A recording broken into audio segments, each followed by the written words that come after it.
Assalamualaikum dan salam sejahtera kepada semua penonton Malaysia petang ini. Edisi 20 September 2022 bersamaan dengan hari Selasa.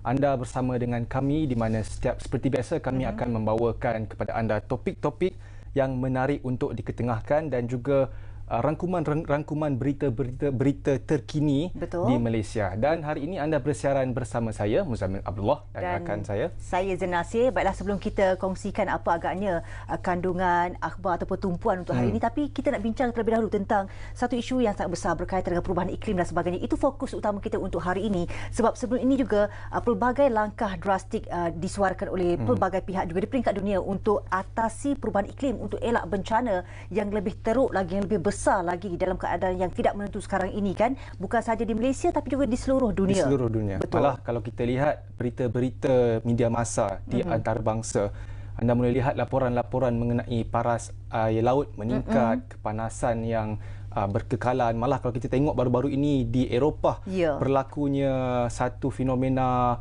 pemanasan yang melampau sehingga mencairkan tayam, mencairkan besi dan sebagainya. Dan malah baru-baru ini juga Jabatan Meteorologi Malaysia, Met Malaysia telah pun mengumumkan bahawa sekitar November ataupun hujung tahun ini bakal berlakunya banjir besar. Jadi kemungkinan ianya juga disebabkan oleh perubahan iklim. Betul. Jadi bersama siapa kita hari ini, Zaina, untuk membincangkan topik ini? Okey, kita nak bincangkan tentang tangani perubahan dan keadaan iklim ini, keadilan iklim juga sebenarnya. Kita bersama-sama Profesor Dr. Fadlin Tangang Elias Tajuddin Mahmud yang merupakan pakar klimatologi dan pengerusi Jabatan Sains Bumi dan Alam Sekitar dari Universiti Kebangsaan Malaysia di talian ketika ini. Prof. Assalamualaikum.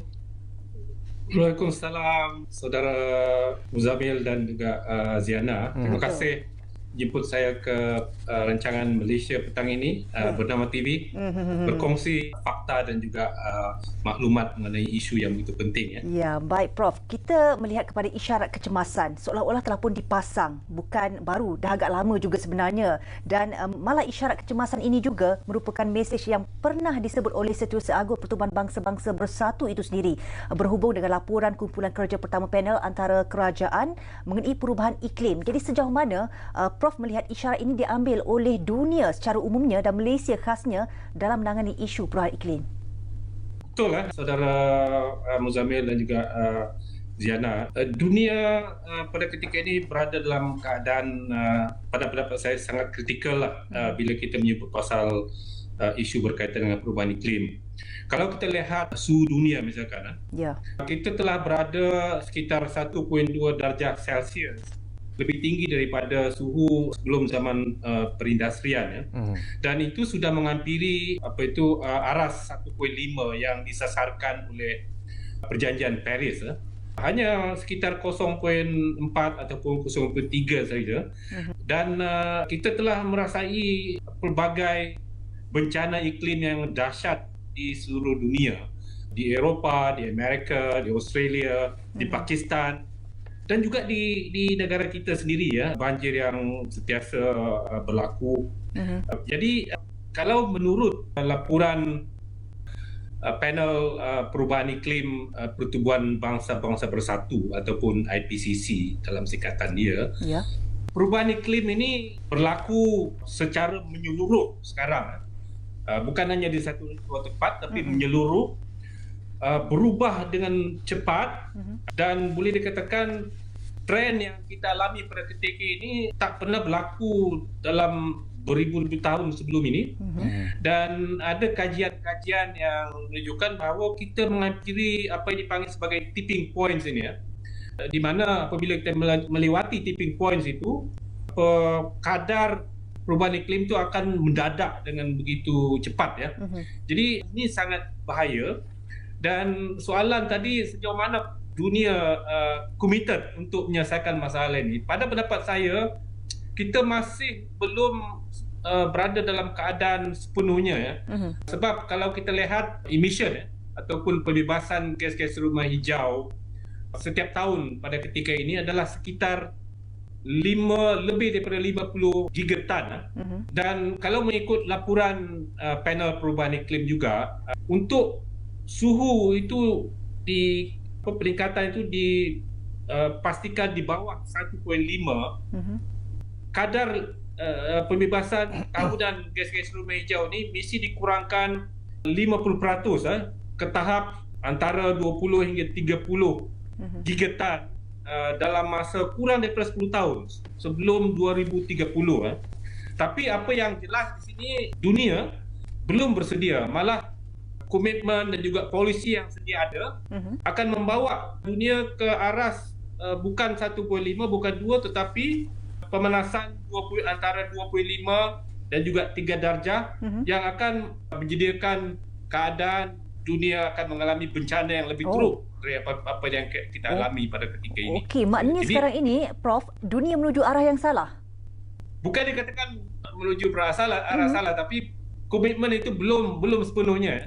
Belum sepenuhnya. Jadi di bawah perjanjian Paris itu, saya rasa komitmen negara-negara itu perlu dilipat gandakan supaya memastikan bahawa apa yang disebut dalam laporan IPCC itu, di mana dalam tahun 2030 itu kadar pembebasan gas-gas rumah hijau ini boleh dikurangkan ke tahap antara 20 hingga 30 gigaton, which is sebenarnya sekitar 50% dari apa yang kita keluarkan, lebih rendah daripada apa yang dikeluarkan oleh dunia pada ketika ini.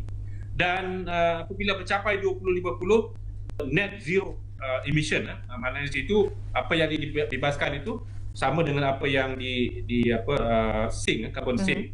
Jadi dunia belum sampai ke tahap itu dalam memastikan bahawa pemanasan global itu dapat dikekang di bawah 1.5 darjah. Jadi di mana silapnya, Prof? Kerana Prof sebutkan tadi sudah ada perjanjian Paris, laporan daripada PBB juga telah pun dikeluarkan, usaha-usaha juga telah pun dilakukan oleh dunia dan juga oleh negara Malaysia sendiri. Di mana silapnya? Silapnya itu saya rasa mungkin boleh katakan bukan silap, tetapi dunia perlu bekerja keras ke arah memastikan bahawa kalau kita lihat data misalkan lebih kurang 25% daripada ataupun lebih dalam sekitar 30% begitu barangkali pembebasan gas rumah hijau itu adalah boleh dikaitkan dengan tenaga bagaimana kita menjana tenaga. Sekitar 25% begitu mungkin boleh dikaitkan dengan aktiviti guna tanah dan sebagainya. Jadi dunia harus bergerak ke arah mengurangkan gas-gas rumah hijau ini. Jadi kita perlu polisi yang betul di semua negara, bukan hanya di negara membangun, tetapi di negara maju, tapi negara-negara membangun juga Okey, baik. Prof juga kita faham telah lama berjuang dalam isu perubahan iklim ni. Malah Prof sendiri pernah menyatakan bahawa keadilan iklim itu perlu dimulakan dengan kesedaran dan juga tindakan untuk membangunkan secara mampan dan lestari. Dalam hal ini, kerajaan telah menyatakan komitmen terhadap matlamat pembangunan mampan atau SDG itu sendiri untuk ambil tindakan segera tangani perubahan iklim serta kesannya dengan mengawal pengeluaran gas rumah hijau dan menggalakkan pembangunan tenaga boleh diperbarui. Cumanya di sini, Prof, adakah kita ni benar-benar bergerak ke arah itu? Panjang soalan tu, Ziana.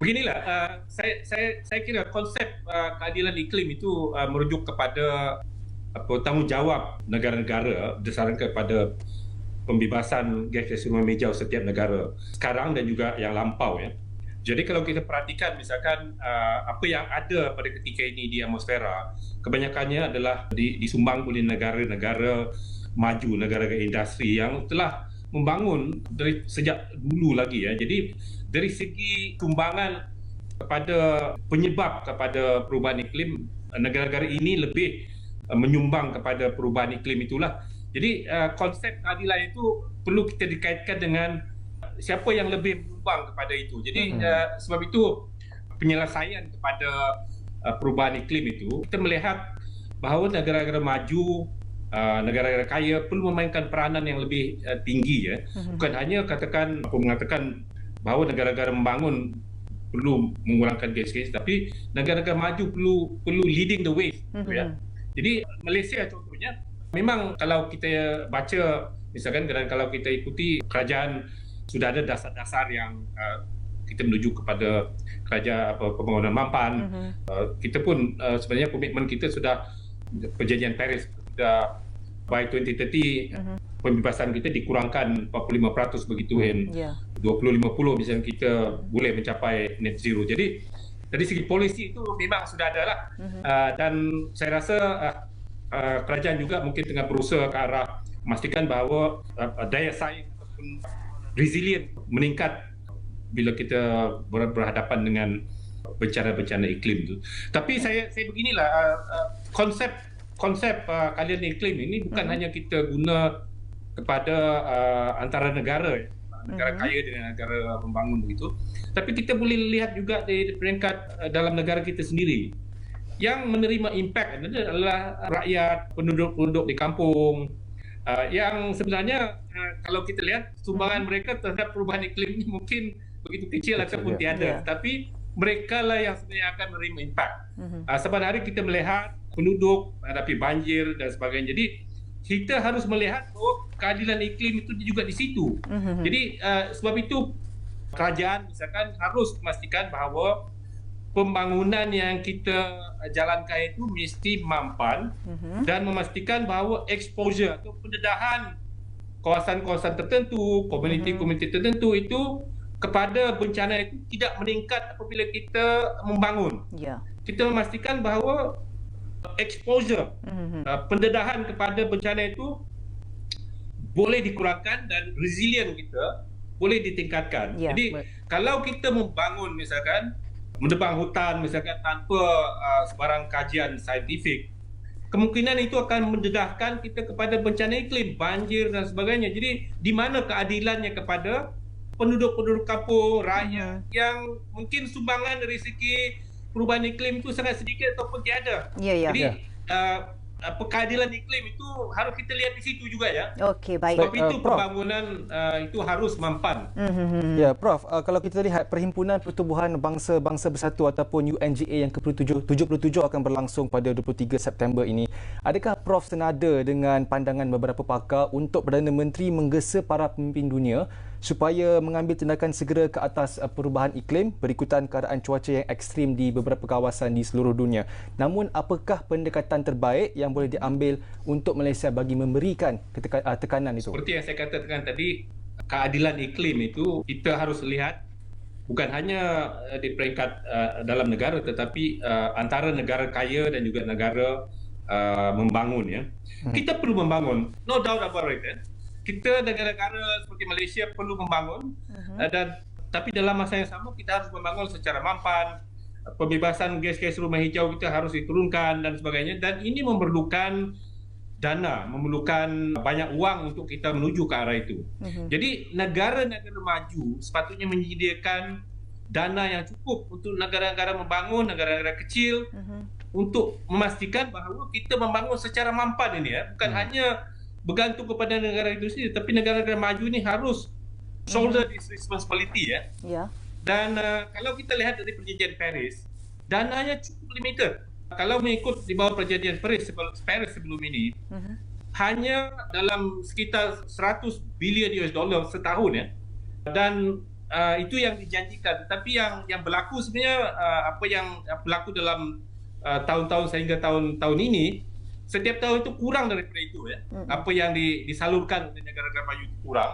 Dan angka 100 bilion US dollar itu sebenarnya sangat-sangat sedikit kalau kita nak memastikan bahawa dunia berjaya mencapai 1.5 darjah aras itu dikekang yang memerlukan jumlah trilion, bukannya bilion, trilion. Jadi Malaysia, sebuah negara membangun, harus vokal ke arah menyuarakan keadilan iklim ini. Negara-negara maju sepatutnya harus gagah dan responsible untuk memastikan bahawa negara-negara membangun ini dapat membangun secara mampan, dananya cukup begitu, dan Perdana Menteri harus vokal dan memastikan menggunakan hujah-hujah saintifik bukan saja daripada PCC, daripada penyelidik dalam negara itu sendiri. Ya. Macam kami sendiri sebenarnya menyelidik tentang bagaimana Malaysia, bagaimana rantau ini yang beberapa dekad akan datang akan mengalami perubahan iklim yang drastik. Banjir mungkin semakin kuat. Ya. Begitu juga kemarau seperti ini. Jadi kita harus vokal dan perlu menggunakan fakta saintifik yang dalam kita punya hujah di peringkat antarabangsa, terutama di UN session. Ya. Baik, itu dia. Pemimpin dunia perlu vokal dalam memperjuangkan dan juga menghadapi perubahan iklim ini. Terima kasih banyak-banyak Profesor Dr. Fadilin Tangang, Elias Tajuddin Mahmud, pakar klimatologi dan pengerusi Jabatan Sains Bumi dan Alam Sekitar dari UKM. Dunia perlu bekerja lebih keras sebenarnya untuk sama-sama saintifik dan juga peka dengan keadaan semasa. Okey.